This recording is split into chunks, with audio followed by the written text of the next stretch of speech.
नमस्कार दोस्तों, स्वागत है आप सभी का super coaching IAS by text book में। तो दोस्तों, भारत अपने एक्सपोर्ट्स को बहुत तेजी से बढ़ा रहा है और उसके पीछे कारण है कई पीएलआई स्कीम हो रहे हैं। भारत में मैन्युफैक्चरिंग भी तेजी से बढ़ रही है और मैन्युफैक्चरिंग को, एक्सपोर्ट्स को अगर कोई बात इकोनॉमिकल बनाती है वो है लॉजिस्टिक्स कॉस्ट, और उसमें कहीं ना कहीं भारत पछड़ रहा है और उसके पीछे कारण है भारत में ट्रांसशिपमेंट पोर्ट नहीं है। और उसी को ध्यान में रखते हुए 2015 में एक भारत ने ट्रांसशिपमेंट पोर्ट बनाना शुरू किया था। यह था केरला के विजिंजाम में, और ये एक मेजर ट्रांसशिपमेंट पोर्ट बनने वाला है। और इसको अगर पूर्ति हो गई इसकी तो भारत सिंगापुर और दुबई को कंपीट करेगा, और कोलंबो जो कि क्लोजेस्ट ट्रांसशिपमेंट पोर्ट है, जो कि चाइना ने फंड किया है, कहीं ना कहीं कोलंबो ट्रांसशिपमेंट पोर्ट इस पूरे रूट में इनसिग्निफिकेंट हो जाएगा यदि विजिंजाम कंप्लीट हो जाता है। पर दोस्तों, दिक्कत क्या हो रही है, यहां पर भयानक प्रोटेस्ट चल रहे हैं और इसमें जो कंस्ट्रक्शन है वो भी रुकती हुई दिख रही है।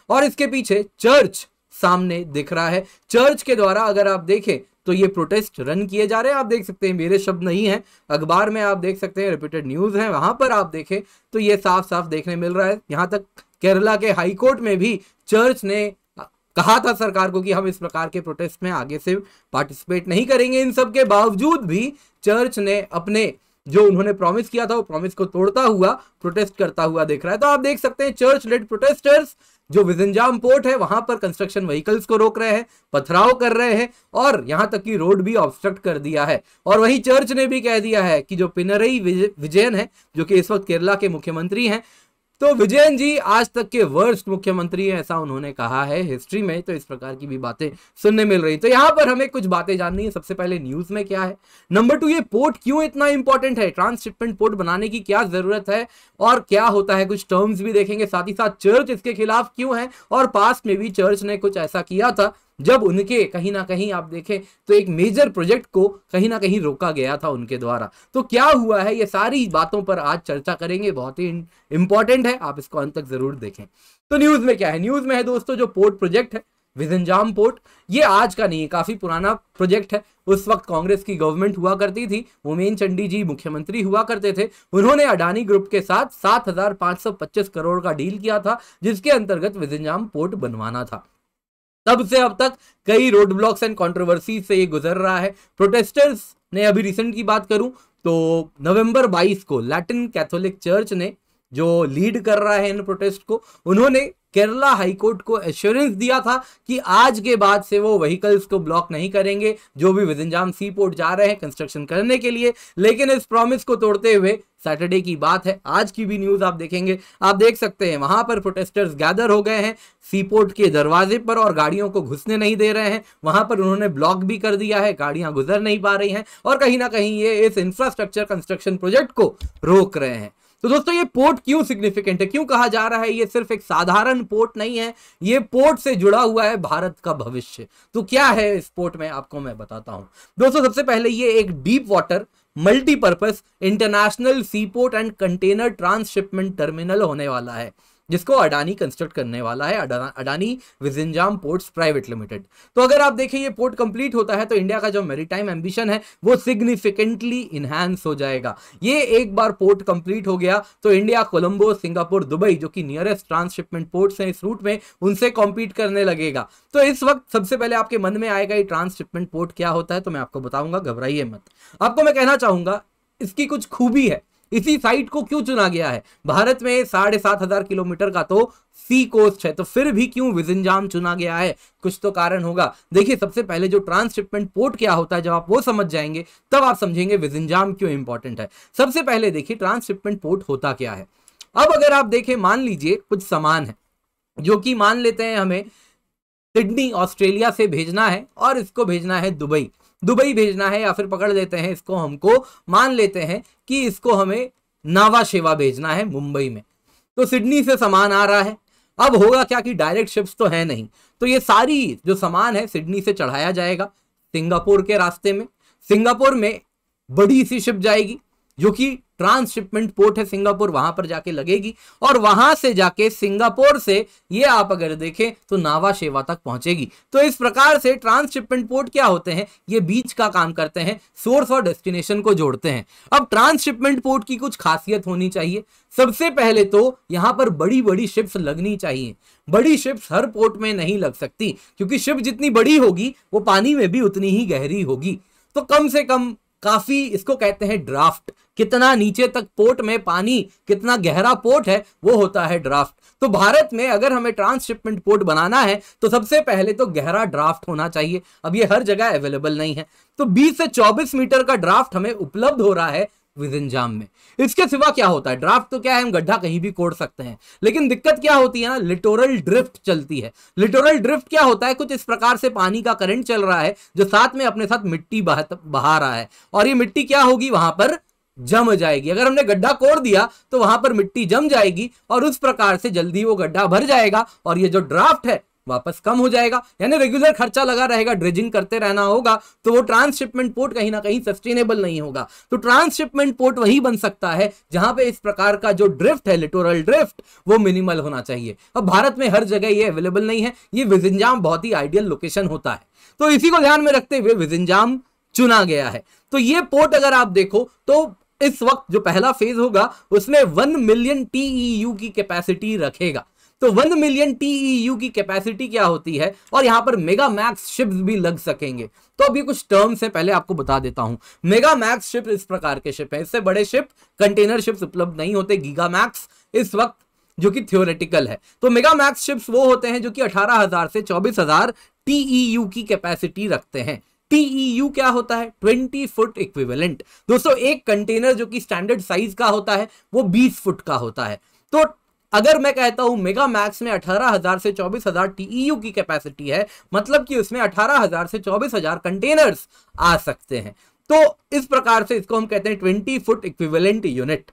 तो measurement 20 foot standardise shipping container से डिराइव्ड है। तो इस प्रकार के आप अगर दुनिया में देखें तो कई आपको ट्रांसशिपमेंट पोर्ट्स देखने मिलेंगे। काफी फेमस है, सिंगापुर में है। वैसे ही आप देखो चाइना में काफी ट्रांसशिपमेंट पोर्ट्स हैं। वैसे ही आप देखोगे रोटरडैम में मिलेगा। वैसे ही आपको कुछ पनामा के पास मिलेंगे और दुबई में मिलेगा, सिंगापुर में मिलेगा। तो ट्रांसशिपमेंट पोर्ट्स क्या होता है, ये सारे के सारे दुनिया भर के जो भी पोर्ट्स आ रहे हैं उनको रीराउट करता है अपने डेस्टिनेशन तक।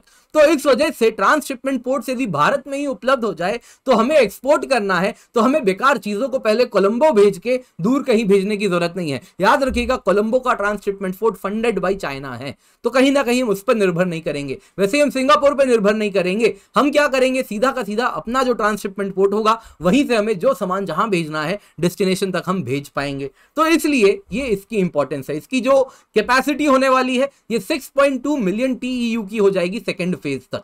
तो ये काफी बड़ा नंबर है। अगर मैं नंबर्स की बात करूं तो शंघाई में अगर आप देखें तो इसकी कैपेसिटी है 43.5 TEU की, तो बहुत बड़ा नंबर है। 7वें नंबर पे भी क्विंगडाओ चाइना में है, चिंगडाओ चाइना में, जो कि 22 मिलियन TEU की कैपेसिटी रखता है। भारत में जो सबसे बड़ा है वो आप देखें तो JNPT है, नावा शेवा, उसमें भी करीबन 4.5 मिलियन की कैपेसिटी है, लेकिन वो एक ट्रांसशिपमेंट पोर्ट नहीं है बिकॉज ऑफ ज्योग्राफिकल रीजंस। तो अब यहां पे एक ट्रांसशिपमेंट पोर्ट हो जाएगा तो कहीं ना कहीं हमें इन सारे विदेशी पोर्ट्स पर रिक्वायरमेंट कम हो जाएगी, हमारा लॉजिस्टिक्स कॉस्ट बहुत कम हो जाएगा, फॉरेन एक्सचेंज हम बचा लेंगे काफी ज्यादा जब हम इन ट्रांसशिपमेंट पोर्ट्स को सर्विस के रूप में पैसा देते हैं, तो वो सब भी बचेगा। तो इंडियन कहीं ना कहीं जो एक्सपोर्ट्स हैं वो कॉम्पिटिटिव हो जाएंगी। तो ये भारत का भविष्य है, ये साधारण पोर्ट नहीं है, ये भारत का भविष्य है, इसलिए कहा जा रहा है, ये बहुत इंपॉर्टेंट है। पर दोस्तों चर्च इसके खिलाफ है। कारण क्या है, लैटिन कैथोलिक चर्च का अपोजिशन है, क्योंकि उनका कहना है कि यहाँ पे जो रहने वाले मछुआरे हैं जो कि मोस्टली क्रिश्चियंस हैं, सब नहीं कुछ हैं, तो उनके जो लार्ज स्केल उनके जो लाइवलीहुड्स है उस पर इंपैक्ट हो रहा है। उनका ऐसा कहना है कि 2015 में कंस्ट्रक्शन स्टार्ट हुआ था और तब से अब तक यहां पर जो टाइडल वेव अटैक्स हैं इस प्रकार से वो बहुत ज्यादा बढ़ गई हैं। टाइडल वेव अटैक्स में मिट्टी काट रहा है, टाइड तेज आ रही है, पानी की बहाव आ रही है जो कि मिट्टी काट रही है और उससे काफी ज्यादा इनको नुकसान हो रहा है, फिशिंग में नुकसान हो रहा है। और इस वजह से कहीं ना कहीं ये कह रहे हैं कि हमें रिहैबिलिटेशन का खर्चा चाहिए, हमें रिहैबिलिटेट कीजिए, एडिक्वेट कॉम्पनसेशन दीजिए, क्योंकि ये पोर्ट की वजह से हमारे जीवन यापन पर कहीं ना कहीं इसका प्रभाव पड़ रहा है। और ये इनका जो डिमांड है और इसका जो एस्टिमेटेड कॉस्ट है रिहैबिलिटेशन का, वो कहा जा रहा है करीबन 3,000 करोड़ तक होगा। ये पूरा प्रोजेक्ट अगर आप देखें तो 7,000 करोड़ का है, यानी कि अगर रिहैबिलिटेट करना इज 50% ऑफ द कॉस्ट जो पोर्ट का कॉस्ट होने वाला है। लेकिन यहां पर एक सवाल उठता है, मानता हूं, चलिए ये तो सच बात है, यहां पे टाइडल वेव अटैक्स हो रहे हैं, काफी ज्यादा इस प्रकार से कोस्टल इरोजन हो रहा है, पर क्या इसको रिलेट करना ये इसलिए हो रहा है क्योंकि यहां पे पोर्ट बन रहा है, क्या ये सही होगा? क्योंकि कहीं ना कहीं जो मेन स्केल में कोस्टल इरोजन होता है वो होता है जब यहां पर साइक्लोन्स आ रहे हैं। और आपको मालूम है भारत के वेस्टर्न पार्ट में साइक्लोन्स नहीं आया करते थे, लेकिन साइक्लोन्स ऑफ लेट तौते से लेके अन्य साइक्लोन्स आए हैं जिन्होंने बहुत नुकसान पहुंचाया है। और वेस्ट कोस्ट में अगर साइक्लोन्स आ रहे हैं तो क्या उसके लिए पोर्ट जिम्मेदार है या फिर आप ग्लोबल वार्मिंग को जिम्मेदार ठहराएंगे, जो कि ओशंस को वार्म कर रहा है और उस वजह से कहीं ना कहीं साइक्लोनिक सर्कुलेशन बढ़ती हुई दिख रही है इन इलाकों में। नंबर 2, मॉनसून के महीनों में ज्यादा कोस्टल इरोजन हो रहा है, तो मॉनसून की जो इंटेंसिटी बदल रही है, क्या उसके लिए आप अगेन इस पोर्ट को जिम्मेदार ठहराएंगे या फिर आप अगेन क्लाइमेट चेंज को जिम्मेदार ठहराएंगे? तो अगर कॉम्पनसेशन लेना है तो कॉम्पनसेशन उनको केरला सरकार या फिर अडानी जो कि इस पोर्ट को अंजाम दे रही है उनसे लेना चाहिए, या फिर उन देशों से जो कि यूरोपियन कंट्रीज हैं, अमेरिका है, यूएसए है, यूरोपियन कंट्रीज हैं जो कि आज तक ग्लोबल वार्मिंग में सबसे ज्यादा गैस रिलीज किए हैं, क्या उनसे कॉम्पनसेशन लेना चाहिए? तो यहां पर यह सवाल उठता है। और दोस्तों ये सवाल और भी ज्यादा इस प्रकार के आप देखें तो डाउटफुल हो जाता है क्योंकि कहीं ना कहीं पास्ट में भी कुंडाकुलम न्यूक्लियर पावर प्रोजेक्ट आप देख सकते हैं, उस टाइम के तत्कालीन प्रधानमंत्री उस वक्त जो थे मनमोहन सिंह जी थे, उन्होंने कहा था कि जो फॉरेन हैंड है ना वो तमिलनाडु न्यूक्लियर पावर प्रोजेक्ट में कहीं ना कहीं आप देखें तो प्रॉब्लम क्रिएट कर रहा है। उन्होंने कहा था कि जो एनजीओज हैं जो कि यूनाइटेड स्टेट्स, स्कैंडिनेवियन कंट्रीज के द्वारा फंडेड हैं, वो एंटी कुंडाकुलम स्टर में पार्टिसिपेट कर रहे हैं और इसमें चर्च का बहुत बड़ा रोल था। जो कुंडाकुलम प्रोटेस्ट हो रहा था उसमें भी चर्च का रोल देखने मिला था और कुछ चर्चेस पर भी क्रैकडाउन किया गया था उस वक्त। तो आपको मैं बताता हूं पास्ट में क्या हुआ था, क्योंकि पास्ट से सीखना बहुत जरूरी होता है।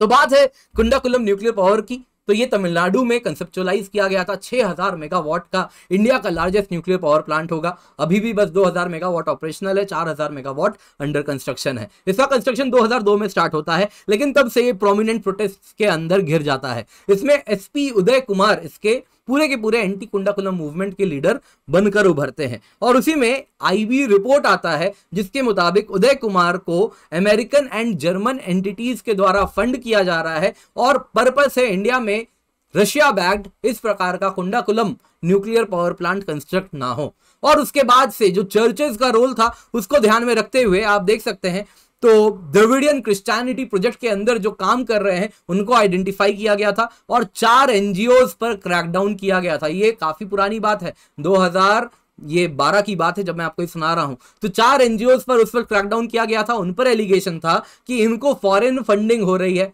कोई बात नहीं, फॉरेन फंडिंग सही बात है, ले लो, लेकिन उस पैसों का इस्तेमाल सोशल डेवलपमेंटल एक्टिविटी के लिए करना था। चर्च जिस चीज के लिए वो पैसा ले रही थी उसी पर्पस के लिए इस्तेमाल करना था, लेकिन वो पैसा डाइवर्ट कर रहे थे एंटी न्यूक्लियर प्रोटेस्ट्स के लिए कुंडाकुलम में। और इस प्रकार से वो चर्च एक कॉन्ड्यूट का काम कर रहे थे फॉरेन फंडिंग को इंडिया में पहुंचाने के लिए और उनके खिलाफ कहीं ना कहीं भारत में डेवलपमेंट के खिलाफ आवाज उठाने के लिए। क्या वापस वैसा ही कुछ हो रहा है? मुझे नहीं मालूम, वो तो वक्त बताएगा और हो सकता है आने वाले दिनों में नए रिपोर्ट्स आएंगे उसमें पता चलेगा। लेकिन इस वक्त तो इतना है कि जो चर्च का अपोजिशन है उनका कहना है कि फिशरमैन की लाइवलीहुड चैलेंज हो रही है जिस वजह से वो इसके खिलाफ है। दोस्तों आज की क्लास पसंद आई होगी तो लाइक जरूर कीजिएगा। इसके सिवा आप इस टेलीग्राम चैनल पर जुड़ सकते हैं जहां पर आपको पीडीएफ भी मिल जाएगा, आप जरूर डाउनलोड करें। बहुत जरूरी है, आपको बताना चाहूंगा अंतिम अवसर सेल बस 30 नवंबर तक है। तो जो सब्सक्रिप्शन आपको 45,000 रुपए में 1.5 साल की मिलती है आफ्टर डिस्काउंट, वो इस वक्त मिल रही है 22,499 रुपए में। ये तब है जब आप कूपन कोड किंजल का इस्तेमाल कर रहे हैं, KINJAL। याद रखिए जब भी आप एक कूपन कोड लगाएंगे आंख बंद करके आपको मैक्सिमम डिस्काउंट इसी कूपन कोड से मिलता है। और इतना ही नहीं, अगर आप लकी हुए और आपने सब्सक्रिप्शन लिया तो हर घंटे हम M32 मोबाइल फोन भी दे रहे हैं, तो वो भी आपको मिल सकता है। और इन पैसों में आपको क्या मिलेगा? इन पैसों में आपको GS कोर्सेज मिलेंगे, ऑप्शनल कोर्सेज मिलेंगे, सब्जेक्ट कोर्सेज मिलेंगे, CSAT का कोर्स मिलेगा, 30 से ज्यादा कोर्स है हिंदी में भी है, इंग्लिश में भी है, डेली लाइव क्लासेस है, मॉक टेस्ट है, प्रैक्टिस क्वेश्चन है, स्टडी नोट्स है। और क्वालिटी की बात करें तो सुपर टीचर्स का कोर्सेज है, Shriram sir, Ansari sir, Lukman IAS में जो पढ़ाया जा रहा है, श्रीराम आईएएस में जो पढ़ाया जा रहा है, वो कंटेंट आपको मिलता है। तो ये अपने हाथ से मौका जाने ना दें। इसके सिवा आप मुझसे 9 AM पे यूट्यूब पर मिल सकते हैं, 3:30 PM पर मास्टर क्लास में जरूर मिल सकते हैं। Thank you so much for joining, have a great day and फिर मिलते हैं।